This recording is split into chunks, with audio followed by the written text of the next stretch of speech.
जय श्री कृष्णा। कार्तिक के इस पवित्र महीने में आज हम सुनेंगे कार्तिक महात्म्य के 9वें अध्याय की कथा और साथ ही सुनेंगे कार्तिक माह में श्री राम, लक्ष्मण और माता सीता की कथा। एक समय की बात है जब भगवान श्री राम अयोध्या लौटकर राज्य अभिषेक के पश्चात सुखपूर्वक राज्य कर रहे थे। तब कार्तिक मास का पवित्र समय आया। अयोध्या में दीपमालाएं जल रही थी। गंगा जल से स्नान और भगवान विष्णु की पूजा का उत्सव मनाया जा रहा था। राजमहल में भगवान श्री राम, माता सीता और लक्ष्मण जी बैठे हुए थे। उस समय महर्षि अन्नी और अनसुईया माता वहां पधारे।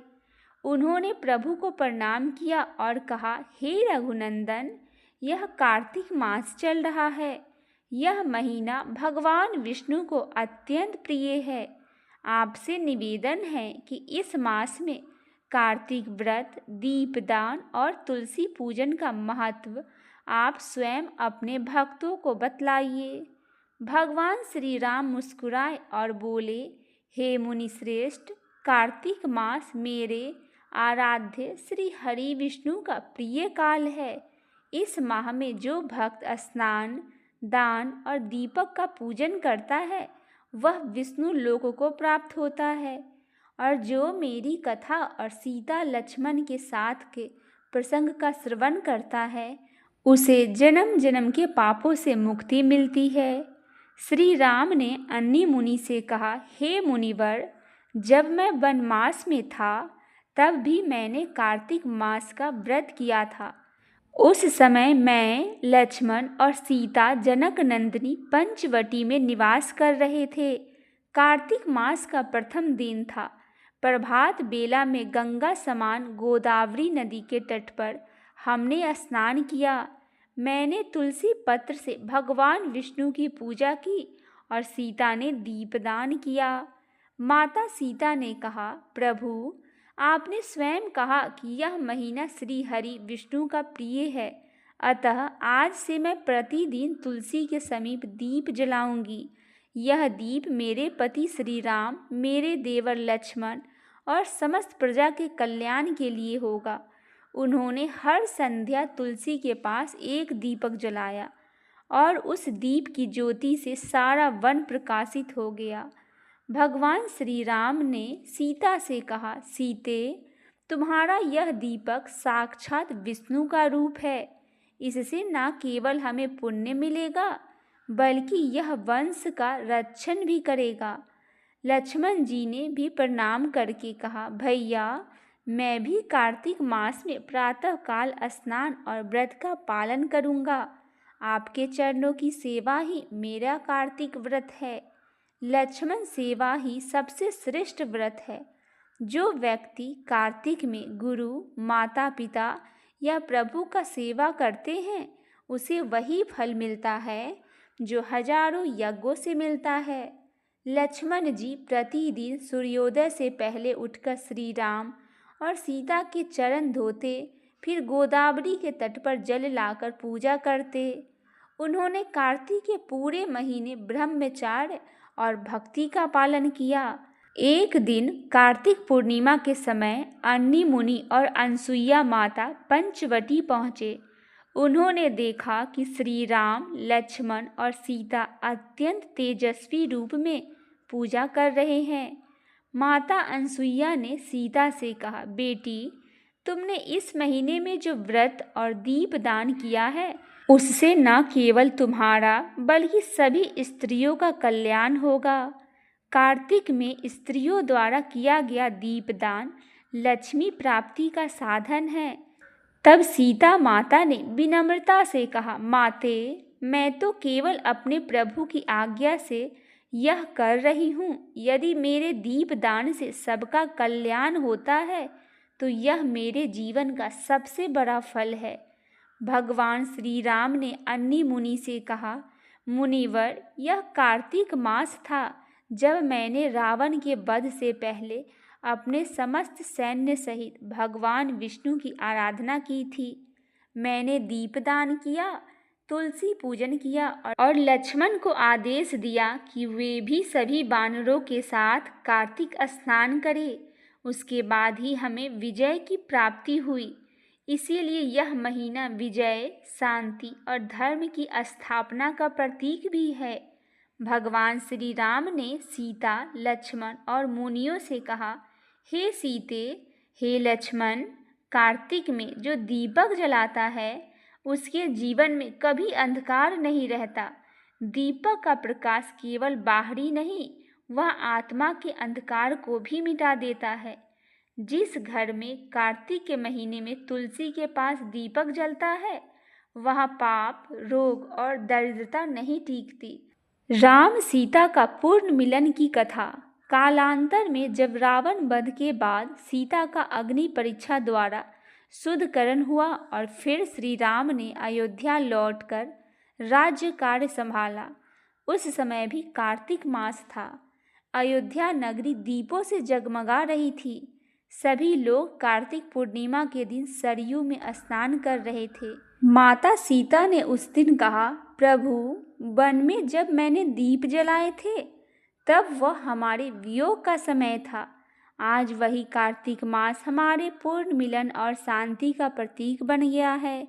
मैं चाहती हूँ कि हर कार्तिक में लोग दीप जलाएं ताकि उनके जीवन से वियोग और अंधकार मिट जाए। श्री राम ने सहमति दी और घोषणा की, आज से कार्तिक पूर्णिमा का दिन दीपदान उत्सव कहलाएगा। इस दिन हर व्यक्ति घर, मंदिर, नदी, घाट और तुलसी के पास दीप जलाएगा। इससे संसार में धर्म और भक्ति का प्रकाश फैलेगा।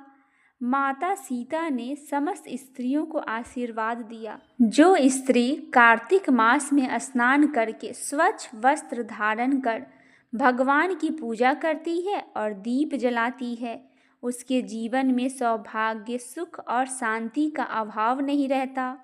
उसका घर सदा लक्ष्मी और आनंद से भरा रहता है। फिर श्री राम जी ने कहा, जो पुरुष या स्त्री कार्तिक मास में राम, लक्ष्मण और सीता की कथा सुनता है या सुनाता है, वह बैकुंठ में स्थान पाता है। उसके कुल में कभी दुख नहीं आता। अन्य मुनि बोले, प्रभु, इस माह में क्या रामायण का पाठ भी किया जा सकता है? फिर श्री रामचंद्र जी ने कहा, हाँ मुनिवर, कार्तिक मास में यदि कोई व्यक्ति रामायण का एक भी श्लोक या राम नाम का उच्चारण करता है तब वह सभी पापों से मुक्त हो जाता है। तुलसी के समीप बैठकर यदि कोई भक्त राम राम कहे तो उसे ब्रह्म लोक का फल मिलता है। इसीलिए कार्तिक में रामायण पाठ और राम नाम जप को अत्यंत शुभ माना गया है। कार्तिक मास के अंत में जब श्री राम ने स्नान, दान और दीपदान पूरा किया, तब उन्होंने सरयू तट पर 1000 दीपक जलाकर भगवान विष्णु की आराधना की। माता सीता ने पुष्पमालाएं अर्पित की और लक्ष्मण जी ने समस्त वानरों के साथ आरती गाई। उस समय आकाश से पुष्प वर्षा हुई और दिव्य ध्वनि आई, वह धर्म, अर्थ, काम और मोक्ष चारों पुरुषार्थ को प्राप्त करेगा। उसके घर में सदा आनंद, समृद्धि और शांति रहेगी। बोलिए श्री रामचंद्र माता सीता की जय हो। आइए भक्तजनों, अब हम सुनते हैं कार्तिक महात्म्य के 9वें अध्याय की कथा। राजा पृथु ने कहा, हे मुनि श्रेष्ठ नारद जी, आपने कार्तिक माह के व्रत में जो तुलसी के जड़ में भगवान विष्णु का निवास बताकर उस स्थान की मिट्टी की पूजा करने बतलाया, अतः मैं श्री तुलसी जी के महात्म्य को सुनना चाहता हूँ। तुलसी जी कहाँ और किस प्रकार उत्पन्न हुई, यह बताने की कृपा करें। फिर नारद जी बोले, राजन, अब आप तुलसी जी के महत्व का, उनके जन्म का प्राचीन इतिहास ध्यानपूर्वक सुनिए। एक बार देवगुरु बृहस्पति और देवराज इंद्र भगवान शंकर का दर्शन करने कैलाश पर्वत की ओर चले। तब भगवान शंकर ने अपने भक्तों की परीक्षा लेने के लिए जटाधारी दिगंबर का रूप धारण कर उन दोनों के मार्ग में अवरोध उत्पन्न किया। यद्यपि वह तेजस्वी, शांत, लंबी भुजा और चौड़ी छाती वाले गौर वर्ण अपने विशाल नेत्रों से युक्त तथा सिर पर जटा धारण किए वैसे ही बैठे थे। तथापि उन भगवान शंकर को न पहचानकर इंद्र ने उनसे उनका नाम और धाम आदि पूछते हुए कहा, क्या भगवान शंकर अपने स्थान पर है या कहीं गए हुए हैं? इस पर तपस्वी रूप भगवान शिव नहीं बोले। इंद्र को अपने त्रिलोकी नाथ होने का गर्व था। उसी अहंकार के प्रभाव से वह चुप किस प्रकार रह सकता था। उसने क्रोधित होते हुए उस तपस्वी को धुड़क कर कहा, अरे मैंने तुझसे कुछ पूछा है और तो उसका उत्तर भी नहीं देता। मैं अभी तुझ पर वज्र का प्रहार करता हूँ, फिर देखता हूँ कि कौन तुझे दुर्मित की रक्षा करता है।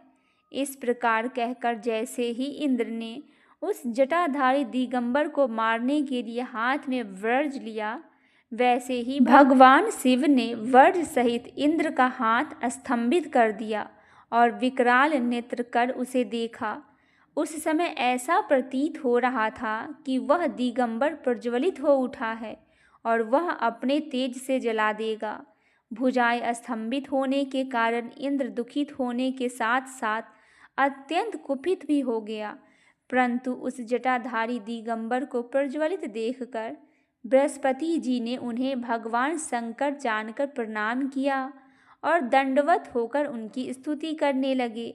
बृहस्पति भगवान शंकर जी से कहने लगे, हे दीनानाथ, हे महादेव, आप अपने क्रोध को शांत कर लीजिए और इंद्र के इस अपराध को क्षमा कर दीजिए। बृहस्पति के यह वचन सुनकर भगवान शंकर ने गंभीर वाणी में कहा, मैं अपने नेत्रों से निकले हुए क्रोध को किस प्रकार रोकूं? तब बृहस्पति ने कहा, भगवान, आप अपना भक्त वत्सल नाम सार्थक करते हुए अपने भक्तों पर दया कीजिए। आप अपने इस तेज को अन्यत्र स्थापित कीजिए और इंद्र का उद्धार कीजिए। तब भगवान शंकर गुरु बृहस्पति से बोले, मैं तुम्हारी स्तुति से अत्यंत प्रसन्न हूँ। तुमने इंद्र को जीवन दान दिलवाया है। मुझे विश्वास है कि मेरे नेत्रों की अग्नि अब इंद्र को पीड़ित नहीं करेगा। बृहस्पति से इस प्रकार कहकर भगवान शिव ने अपने मस्तक से निकलते हुए अग्नि में तेज को अपने हाथों में ले लिया और फिर उसे क्षीर सागर में डाल दिया।